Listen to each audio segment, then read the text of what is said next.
Good morning, Downingtown STEM Academy. My name is Ryan Hires. And my name is Evanthia Voutsakis. Welcome back to another episode of STEM TV Quarantine Edition Season 3.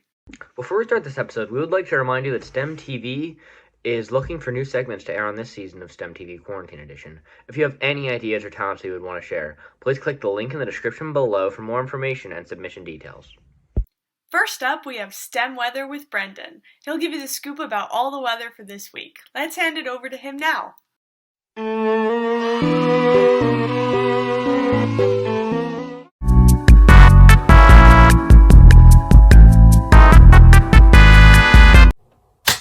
Good morning, Downingtown Academy. My name is Brendan Schmalenberger, and today we have another episode of STEM Weather Quarantine Edition, the fourth one, as a matter of fact, in the middle of March. So let's see where that leaves us and get right on into it. So if you weren't living under a rock the entirety of last week, you might have noticed that high temperatures all the way up in the 60s were occurring. And of course, it is going to be getting colder this week, but that might leave you wondering, why exactly were there such high temperatures? Well, hopefully this will be able to clear things up. So according to the United Kingdom's Meteorological Office, 2021 is still forecasted to be one of the hottest years on record, despite being slightly colder worldwide than the years previous. However, due to the natural effects of greenhouse gases and climate change, you can still expect it to be pretty hot. One of the biggest reasons that it is going to be a little bit colder is known as the La Nina weather pattern. Now, in case you don't know what the La Nina weather pattern is, there are two separate weather patterns. La Nina, which means little girl in Spanish, or in weather terms would translate to a cold event, and El Nino, which means little boy in Spanish, or a warm event. Now, to break it down in simple terms, La Nina is actually one of the weather events that occurs every few years, resulting from the various ocean temperatures that occur in the Pacific Ocean, more specifically around the equator. Now, as these strong winds blow warm water at the ocean surfaces toward the west, from originating in South America all the way to Indonesia, the colder temperatures at the bottom of the ocean will tend to rise up. So if you have more warm water moving westward toward Indonesia, the colder the temperatures will be, henceforth why we had such a cold winter. That being said, while you still may be seeing warmer temperatures this year, for example, it is the quite literal middle of March and we're already seeing high 60s, it won't be as hot as it were in previous years compared to last year, where it was the second hottest, tied with 2019, and 2016 being the hottest year on record. So now we got all the nerd talk out of the way. Let's get right on into this week, starting on Monday, the 15th. It's with a high of 42 degrees with only a 0% chance of rain. It will be mostly sunny, however, expect some afternoon clouds to end up rolling in, with winds coming from the northwest at 12 miles per hour. Going right on into tonight, it is going to be going way down into 29 degrees. So if you're going to be out for some reason in the middle of the night, make sure you bring a jacket with you. It's going to be a groundbreaking 9% chance of rain, so I wouldn't really count on it. It's mostly just going to be cloudy throughout the night. Winds from the northeast at 5 miles per hour. And then going into tomorrow, Tuesday, it's going to be a high of 45 degrees, a 60% chance of rain. So you might expect some morning showers. However, the rest of the day is pretty much going to be cloudy. Winds from the southeast at 9 miles per hour. Then going into the rest of the week, Wednesday it is going to be a high of 51 degrees. Expect some few morning showers, however, it will even out into just some wonderful clouds once again in the afternoon. It's going to be a 32% chance, and then Thursday it will be going up to 55, the highest of the week. Definitely not as wonderful as last week's temperatures, but you get what you take. And then showers are going to be morning, and some rain will become steadier throughout the day. Friday it is going all the way down to 43, so definitely not as wonderful as the day before. However, it's still going to be raining, and it might actually be a chance of snow showers in the morning, although I wouldn't count on it.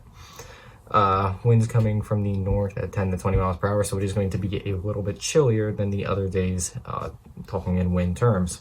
Saturday is going to be one of the only nice days of the week, so at least it's on a weekend. It's going to be completely sunny, high of 48 degrees, as well as Sunday is going to be a high of 53, going a little bit up from the previous day. Mostly going to be generally sunny, despite a few afternoon clouds rolling in.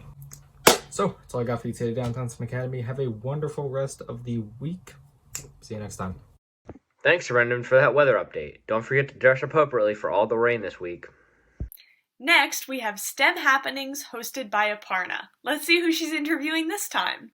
Hello, Downingtown STEM Academy, and welcome back to STEM Happenings. This is your host, Aparna Vagvala, and today we're going to be checking in with another one of the wonderful staff members at our school.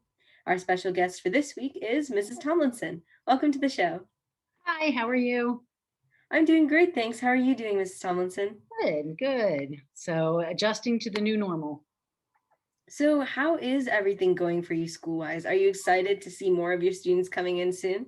I am excited. I'm particularly excited because anybody that knows where my room is, the old room 3, it's really isolated down here in a separate part that I don't get to see many people. So I'm looking forward to having more people to interact with on a regular basis. So, Mrs. Tomlinson, you're the advisor for STEM's FBLA chapter. And I know that FBLA looks really different this year with all of the pandemic changing how competition is working and how different events are working. So, could you comment on some of the things that have changed and how students are overcoming them? Sure. Last year, we were right on the cusp of the big change in March when our normal SLC, which is the State Leadership Conference, was scheduled to happen. And this, as a state, we were able to pivot immediately and had the opportunity for students to compete last year virtually and then at the state level and eventually the national level. So it was a bumpy road last year. So they worked out some of those kinks and we're scheduled. Right now, students are starting their testing and recording presentations, much like we're recording this one, and sending them off to be judged. And we will have results in early April with an award session and then again a virtual national. So we fine-tune the systems and we're good to go. Yep, just like with all the other things that have been changing, STEM students have been doing a great job of pulling through. We actually have more members this year. We increased our membership from last year, which is kind of amazing in the virtual environment, but it's been working really well. And the other thing I'm looking forward to with more students coming in the building is I actually get to meet some of the members because some of our 9th grade members that are very active, I haven't met them in person yet. So I'm hoping to have that opportunity once more people are in school. Yeah, the amount of flexibility and open-mindedness that everyone's been demonstrating has really been incredible to see. Absolutely. I think that's why we are still such a great environment because we're just adapting and we roll with the punches and nothing's ever going to be perfect, but we learn how to adapt. Well, all right, Mrs. Tomlinson, I think we've talked enough about school for now. Let's get to know a little bit more about you. Starting with, what is your favorite hobby? My favorite hobby is knitting and crocheting. And usually if I have a scarf or a sweater on, it's a pretty good bet that I made it. So I used to be all scarves and I branched out during the pandemic and I stress knit. So I had, by that right, I should have everything in my house knitted. But I've made several blankets and several sweaters, which I have worn to school. Yeah, I've always wanted to learn how to knit and crochet, actually. That's definitely on my to-do list. Mm-hmm. So yeah, that's what I do. That and I just kind of chill, but I usually am crocheting or knitting something. So moving on to our next question, what's your favorite food, Mrs. Tomlinson? And do you have any recommendations for some really great local places? Okay, that's a tough one. My favorite food has to be salmon. I'm like totally like anytime I can get my hands on really well cooked salmon, I do. I'm the only one in my family that will eat it. So every chance I get to eat out, I will have salmon. And I had a really good, trying to think, not Iron Hill, East Branch. East Branch right there in Downingtown has their roof deck, which is amazing, a view and a great atmosphere to eat outside. And they had some really good salmon as one of their specials this summer that I really enjoyed. Thanks for the recommendation, Mrs. Tomlinson. Yep. So, all right, it was great getting to ask you these fun questions, but we're actually nearing the end of the interview.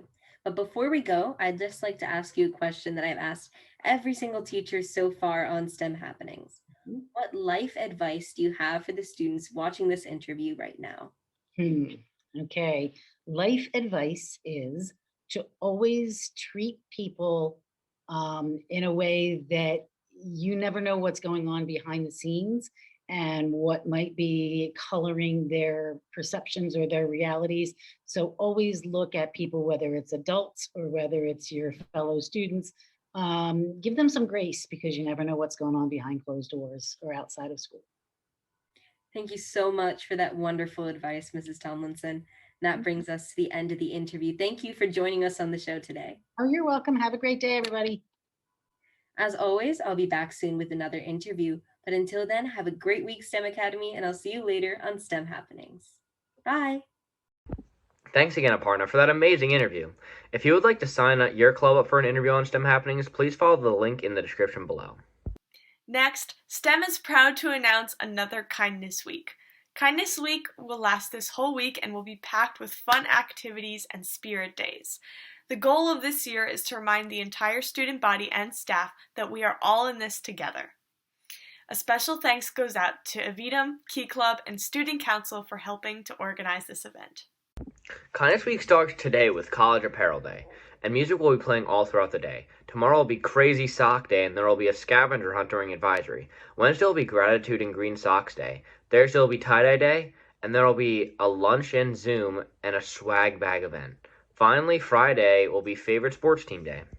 Before we go, we would like to remind you to #JoinSTEMTV to create new episodes of STEM TV Quarantine Edition. STEM TV has a wide variety of activities that you can participate in, including anchoring, hosting segments, editing videos or thumbnails, or helping live stream school-wide events. If any of this sounds interesting to you, please check out the description below for more details on how to join. That's all we have for you today, Downingtown STEM Academy. Always remember, stay safe and stay healthy. We'll see you again next week with another episode of STEM TV Quarantine Edition.